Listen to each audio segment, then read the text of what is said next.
అలానే మిస్సెస్ రావు, భారత ఆర్థిక వ్యవస్థ ప్రకటించినటువంటి ర్యాంకుల ప్రకారం తెలుగు రాష్ట్రాలు ఏ స్థానంలో ఉన్నాయి, భారతదేశం ప్రపంచంలో ఏ స్థానంలో ఉంది అనేది మనం విశ్లేషణ చేసుకుంటే భారతదేశం ఇప్పుడు 4వ ఆర్థిక వ్యవస్థగా, అతిపెద్ద ఆర్థిక వ్యవస్థగా అవతరించింది. ఇది IMF నిర్ధారించింది. గత ఏడాది కంటే ఈ సంవత్సరం వృద్ధి రేటు 7.4గా ఉంది. గత ఏడాది కంటే కూడా ఎక్కువగా ఉంది. భౌగోళికంగా అనిశ్చితమైనటువంటి పరిస్థితులు ప్రపంచవ్యాప్తంగా కనిపిస్తున్నప్పటికీ కూడా భారత వృద్ధి రేటు చాలా బలంగా పెరుగుతూ ఉంది. అయితే ఆ భారతదేశం యొక్క GDP స్థిరంగా పెరగడం వెనుక రాష్ట్రాల యొక్క అభివృద్ధి, రాష్ట్రాల యొక్క పాలసీలు బాగా ఉన్నాయి అనేది ఇప్పుడు ఆర్థికవేత్తలు అంచనా వేస్తున్నారు. సాధారణంగా భారతదేశం, ఒక దేశం యొక్క ఆర్థిక పరిస్థితి ఆయా రాష్ట్రాల మీద ఆధారపడి ఉంటుంది. ప్రత్యేకించి భారతదేశంలో ఫెడరల్ వ్యవస్థ, భారతదేశంలో ఆయా రాష్ట్రాల అభివృద్ధి మీదనే భారత యొక్క GDP ఆధారపడి ఉంది, GSDP మీద. సో GSDP లెక్కను తీసుకుంటే భారతదేశంలో ఏ రాష్ట్రం టాప్లో ఉంది, తెలుగు రాష్ట్రాల పరిస్థితి ఏంటి అనేది కనుక చూస్తే టాప్లో మహారాష్ట్ర ఉంది. మహారాష్ట్ర నెంబర్ 1 పొజిషన్లో GSDPలో గ్రోత్ ఇంజిన్లో ఫస్ట్ ఉంది భారతదేశానికి. తెలుగు రాష్ట్రాల్లో సాధారణంగా కనీసం టాప్ 5లోనే తెలంగాణ ఉంటుంది అనుకున్నారు, కానీ తెలంగాణ 7వ ప్లేస్లో ఉంది. ఆంధ్రప్రదేశ్ లాస్ట్లో ఉంటుంది అనుకున్నారు, కానీ తెలంగాణ తర్వాత ఆంధ్రప్రదేశ్ అంటే 8వ ప్లేస్లో ఉంది GSDPలో ర్యాంకింగ్లో. అంటే టాప్ 10లో ఉన్నాయి, టాప్ 5లో అయితే లేవు.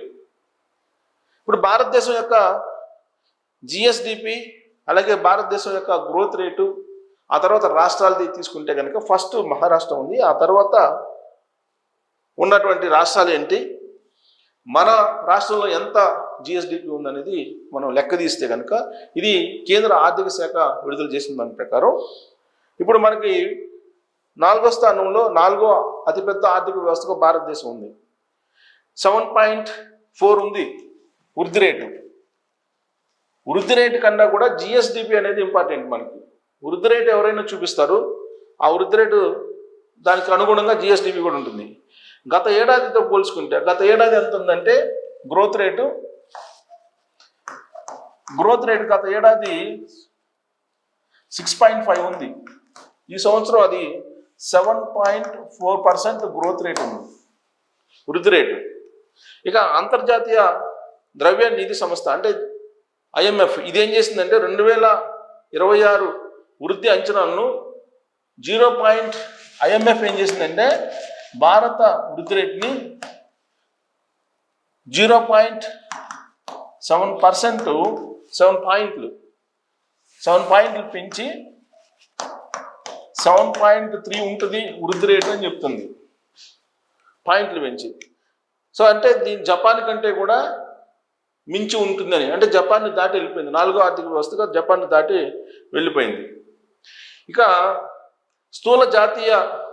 స్థూల రాష్ట్ర దేశీయ ఉత్పత్తి GSDPని తీసుకుంటే కనుక కొన్ని రాష్ట్రాలు దేశ ఆర్థిక దానికి గ్రోత్ ఇంజిన్లుగా ఉన్నాయి.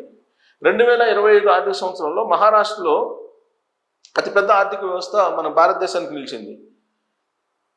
ఇది స్టాటిక్స్ ప్రకారం ప్రస్తుత RBI హ్యాండ్బుక్ ఆఫ్ స్టాటిక్స్ ప్రకారం ప్రస్తుత ధరల వద్ద దీని GSDP మహారాష్ట్ర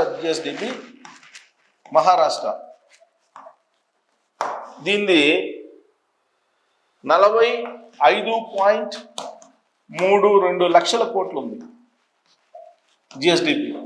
అంటే స్థూల రాష్ట్ర ఉత్పత్తి, జాతీయ ఉత్పత్తి అని అంటారు. ఇది గ్రాస్ స్టేట్ డొమెస్టిక్ ప్రొడక్ట్, స్థూల రాష్ట్ర దేశీయ ఉత్పత్తి అని అంటారు. ఇది దేశంలో అనేక రాష్ట్రాల కంటే ఎక్కువ ఉంది. ఆ తర్వాత 2వ స్థానంలో తమిళనాడు ఉంది.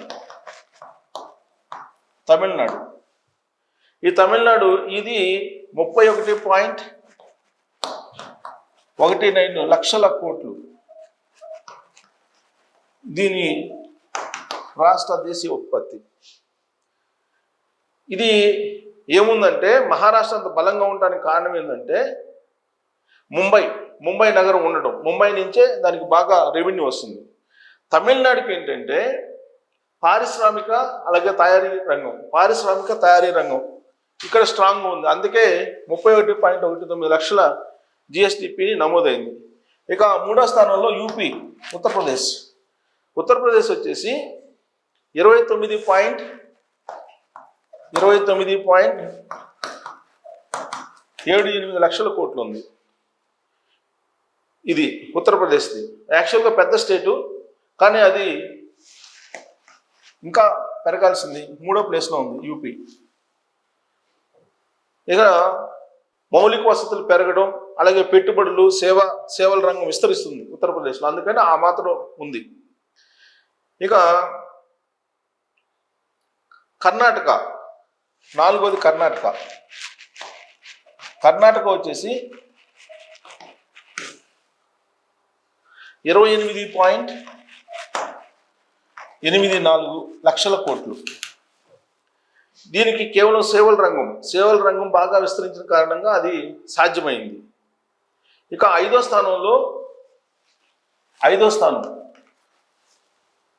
స్థానం వచ్చేసి మనకి వెస్ట్ బెంగాల్ ఉంది.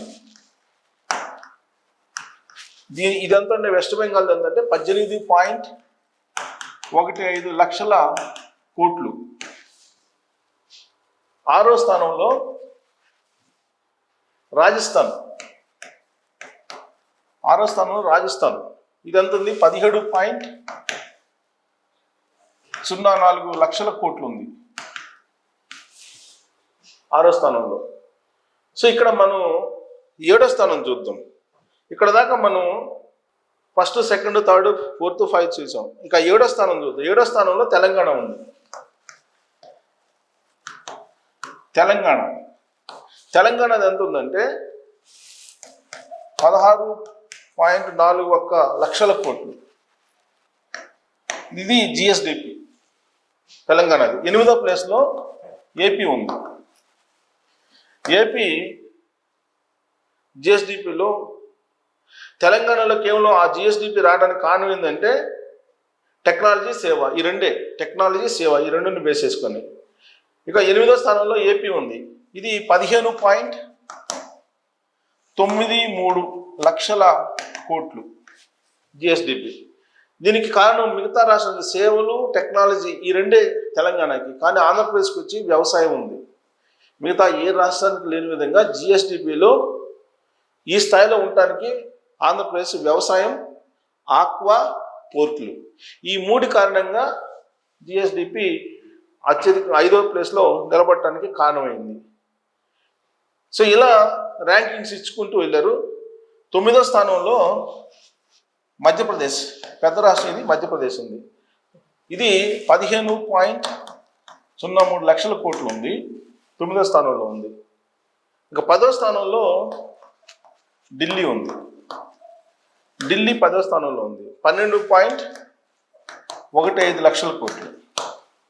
సో కాబట్టి జిఎస్డిపి లెక్కలు ఇక ఈశాన్య రాష్ట్రాలు, అరుణాచల్ ప్రదేశ్ ఇవన్నీ కూడా తక్కువ ఉంటాయి. 44,228 కోట్లు జిఎస్డిపి ఉన్నది. మేఘాలయ ఇటన్నిటిలో తక్కువ ఉంది.